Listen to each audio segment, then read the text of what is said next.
Perkenalkan, kami dari kelompok 2 akan mempresentasikan tentang anatomi bunga. Yang mana yang pertama kita akan bahas dulu apa itu bunga dan apa saja fungsi-fungsinya. Bunga merupakan modifikasi dari tunas, yaitu batang dan daun, yang mana warna serta bentuk dan susunannya telah disesuaikan.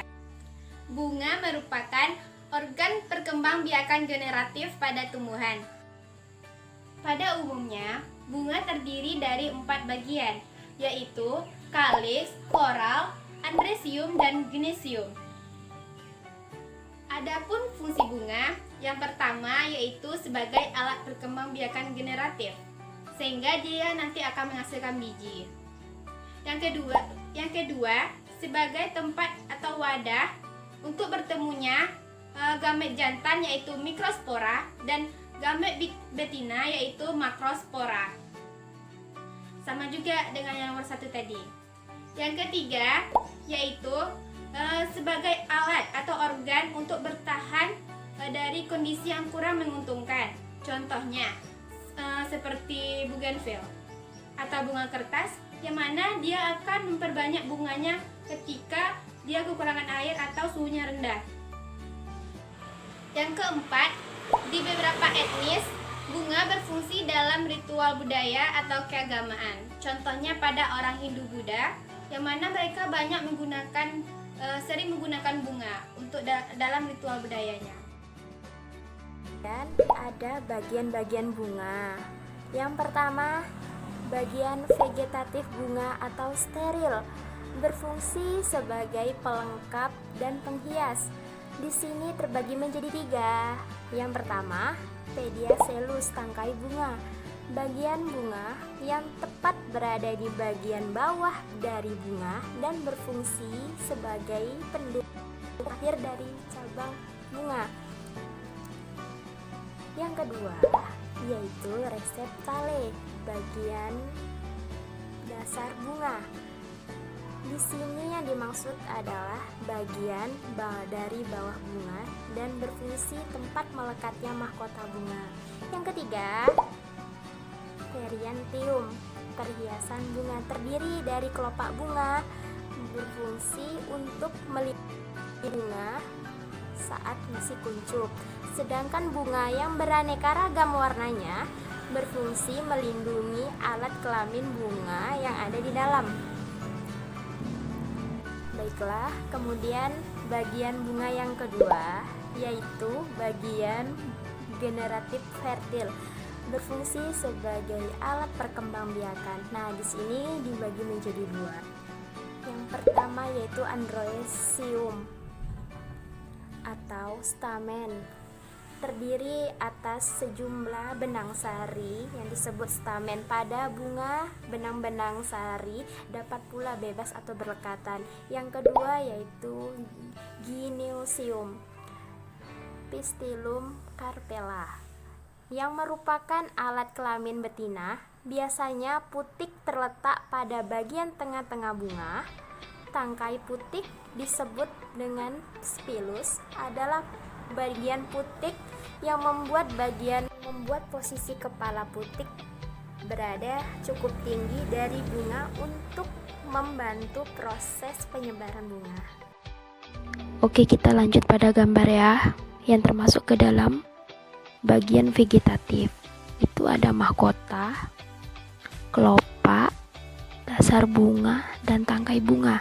Sedangkan yang termasuk ke dalam bagian generatif itu ada kepala sari, benang sari, kepala putik, tangkai putik, dan bakal biji. Terima kasih kepada Isna. Selanjutnya saya melanjutkan yaitu tentang benang sari atau stamen. Benang sari adalah organ reproduksi jantan pada bunga. Setiap benang sari umumnya terdiri dari tangkai sari dan kepala sari. Bunga biasanya terdiri dari 4 kotak sari, disebut mikrosporagia. Perkembangan mikrosporagia dan spora haploid yang terkandung di dalamnya yaitu serbuk sari, mirip dengan mikrosporagia pada tumbuhan Gymnospermae, seperti pinus dan lumut. Serbuk sari dilepaskan dari anter lalu jatuh atau terbawa oleh agen eksternal air, dan hewan ke putik bunga yang sama maupun yang bunga lain sehingga terjadi penyerbukan. Selanjutnya bagian-bagian dari benang sari, kepala sari atau antera. Kepala sari adalah bagian paling ujung dari tangkai sari. Di dalam kepala sari terdapat ruang-ruang yang berfungsi sebagai penampung serbuk sari. Yang kedua, tangkai sari atau filamen. Tangkai sari adalah bagian dari benang sari yang berfungsi untuk membuat posisi kepala sari berada cukup tinggi dari bunga tersentuh sehingga memungkinkan kepala sari mudah terkena angin atau tersentuh. Serangga dan serbuk sari dapat bertemu dengan putik. Hal ini dapat membantu penyerbukan pada tanaman. Selanjutnya tepung sari atau polen. Tepung sari adalah bagian dari benang sari yang terdiri dari sel-sel kelamin jantan yang digunakan pada saat proses penyerbukan. Selanjutnya, di dalam struktur stamen terdapat stamen, yaitu di bagian atasnya terdapat anthers dan di batangnya itu terdapat filamen. Yang di dalamnya itu terdapat polen. Baik, di sini saya akan menjelaskan ciri-ciri dari benang sari. Ciri-ciri benang sari yang pertama, epidermis pada tangga sari diliputi oleh kutikula. Pada berbagai jenis tumbuhan mungkin juga mempunyai trikoma. Kutikula adalah lapisan pelindung yang membantu menghambat atau memperlambat penguapan air pada bunga. Nah, fungsi kutikula ini sangat penting bagi tumbuhan karena jika tidak ada jaringan kutikula ini, maka tumbuhan akan cepat mati karena proses penguapan atau transpirasi pada tumbuhan itu berlangsung sangat cepat. Sedangkan trikoma adalah rambut bersel satu atau bersel banyak yang dibentuk oleh sel epidermis dan bentuknya itu menyerupai duri. Fungsinya itu pada bunga untuk mengeluarkan madu yang membantu atau menarik serangga untuk membantu proses penyerbukan. Ciri-ciri yang kedua yaitu tangkai sari terdiri atas jaringan parenkim dengan sel-sel yang bervakuola nyata dan ruang-ruang antar sel yang kecil. Ciri-ciri yang ketiga yaitu pada Angiospermae atau tumbuhan berbiji tertutup terdapat 4 kotak spora. Di antara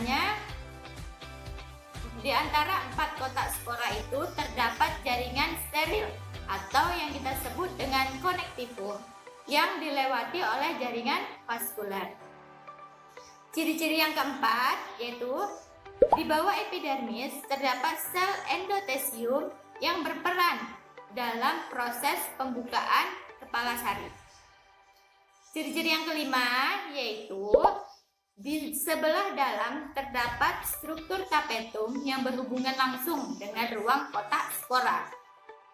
Struktur tapetum ini berfungsi dalam pembentukan mikrospora dan memberi makan spora yang telah terbentuk. Nah, selanjutnya di sini ada gambar, ini dia gambarnya. Di sini ada gambar di dalam kantung benang sari. Pada gambar ini terlihat bagian-bagian yang ada di dalam kantung serbuk sari. Bagian yang pertama atau bagian yang paling luar itu disebut dengan fibrous layer atau lapisan serat. Ini dia gambarnya. Bagian yang kedua yaitu tapetum. Ini dia gambarnya. Lapisan yang ketiga yaitu pollen mother cell atau sel induk serbuk sari. Ini dia gambarnya. Dan yang keempat yaitu lapisan paling dalam yang disebut dengan polen atau serbuk sari. Ini dia gambarnya. Nah, selanjutnya di sini ada gambar sayatan transversal antara Lilium sp. Pada sayatan ini terlihat di bawah mikroskop bagian-bagian yang ada pada antara Lilium sp. Bagian-bagian itu diantaranya ada epidermis, ada endotesium, ada lapisan tengah, ada tapetum, ada stomium, filamen, dan yang terakhir ada connectivum. Nah, di sini saya akan menjelaskan bagian-bagian yang ada dalam sayatan antara lilium ini. Bagian yang pertama yaitu epidermis. Epidermis adalah lapisan pelindung paling luar pada tanaman yang berfungsi sebagai jaringan pelindung organ-organ yang ada di dalamnya dari lingkungan luar atau lingkungan sekitar yang dapat merusak tumbuh-tumbuhan tersebut.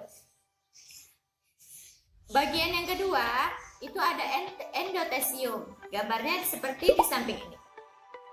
Endotesium adalah lapisan yang terletak di bawah epidermis yang berfungsi membantu proses membukanya antera. Jaringannya atau lapisan yang ketiga yaitu ada lapisan tengah atau middle layers. Gambarnya seperti di samping ini. Lapisan tengah adalah lapisan yang terletak di sebelah endotesium. Jadi, letak lapisan tengah ini setelah endotesium. Itu terdiri dari 2-3 lapisan sel atau lebih tergantung jenis tumbuhannya. Bagian yang keempat itu tapetum, bisa dilihat di gambar. Tapetum adalah dinding terdalam dari antera dan berkembang mencapai maksimum pada saat terbentuknya serbuk sari. Jadi fungsi tapetum ini itu memberikan seluruh isi selnya selama perkembangan mikrospora. Bagian yang kelima itu ada stomium, bisa dilihat di gambar. Stomium adalah tempat atau lubang keluarnya serbuk sari yang telah masak. Jadi ketika serbuk sari itu telah masak, maka keluar melalui stomium. Selanjutnya yang keenam yaitu filamen, bisa dilihat di gambar di samping ini. Filamen adalah bagian dari benang sari yang berfungsi sebagai tempat penyangga benang sari. Bagian yang ketujuh yaitu connectivum, bisa dilihat di gambar. Connectivum itu sering disebut juga jaringan steril atau jaringan penghubung antera. Bagian bunga selanjutnya adalah putik atau pistil. Apa sih yang dimaksud dengan putik atau pistil? Nah, jadi putik atau pistil ini adalah sebuah organ bunga yang mana berfungsi sebagai alat kelamin betina pada reproduksi seksual pada tumbuhan. Dan putik ini dia terletak di tengah-tengah bunga. Kemudian putik ini mengandung sel telur yang mana sangat berguna untuk proses pertumbuhan. Nah, kemudian ada juga bagian-bagian dari putik. Jadi bagian-bagian pada putik itu dia yang pertama adalah kepala putik, tangkai putik, dan juga bakal buah atau bakal biji. Nah, kepala putik ini adalah bagian ujung dari putik yang mana berfungsi untuk menangkapnya benang sari pada proses penyerbukan. Sedangkan pada tangkai putik dia berfungsi untuk meninggikan posisi dan juga dia menopang ke si kepala putik sehingga lebih mudah menangkap serbuk sari ini pada proses penyerbukan. Sudah saya jelaskan tadi bahwa kepala putik atau stigma itu berfungsi sebagai tempat melekatnya atau masuknya serbuk sari atau polen yang berasal dari kepala sari, yang kemudian ditransfer ke bagian ovarium atau bakal buah melalui tabung serbuk sari. Untuk lebih jelasnya, mari kita saksikan video berikut ini. Lebah akan datang dan menghisap nektar bunga, sementara kakinya menginjak serbuk sari yang ada pada benang sari. Kemudian, lebah suka berpindah posisi untuk mencari nektar, sehingga kakinya yang sudah menginjak serbuk sari tersebut akan naik ke putik bunga. Lalu serbuk sari akan berjalan ke dalam, sehingga serbuk sari bertemu dengan bakal buah. Nah, kemudian bakal buah akan berubah menjadi biji. Kemudian mahkota dan benang sari rontok dan tumbuhlah buahnya. Baiklah, di sini saya akan melanjutkan materi dari Ratna Melisa Rani. Baiklah, di sini saya akan menjelaskan tentang bagian tangkai putik, di mana tangkai putik adalah bagian karpel atau bagian putik yang memanjang ke arah atas atau ke arah distal. Jadi tangkai putik ini dia memanjangnya ke arah atas, jauh dari titik koordinatnya atau titik pusat dari putik tersebut. Jaringan dasar stilus bersifat parenkim dan ditembus oleh berkas pembuluh angkut. Berkas pembuluh angkut di sini adalah silem dan floem. Pada kebanyakan angiospermae, stilusnya padat dan jaringan di tengah terspesialisasi menjadi transmisi atau selanjutnya. Jadi jaringannya ini dari terspesialisasi menjadi jaringan selanjutnya gitu. Yang termasuk zat hara bagi tabung sari yang tumbuh melaluinya. Jadi zat hara ini masuk ke dalam tabungnya atau pada bagian ujungnya atau bagian tabung tersebut dan melalui tabung tersebut gitu.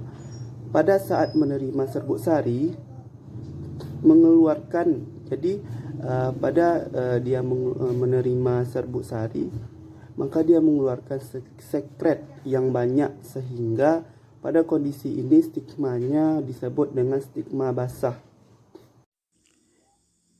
Baiklah, ini adalah gambar putik di mana ada 3 bagian dari putik tersebut.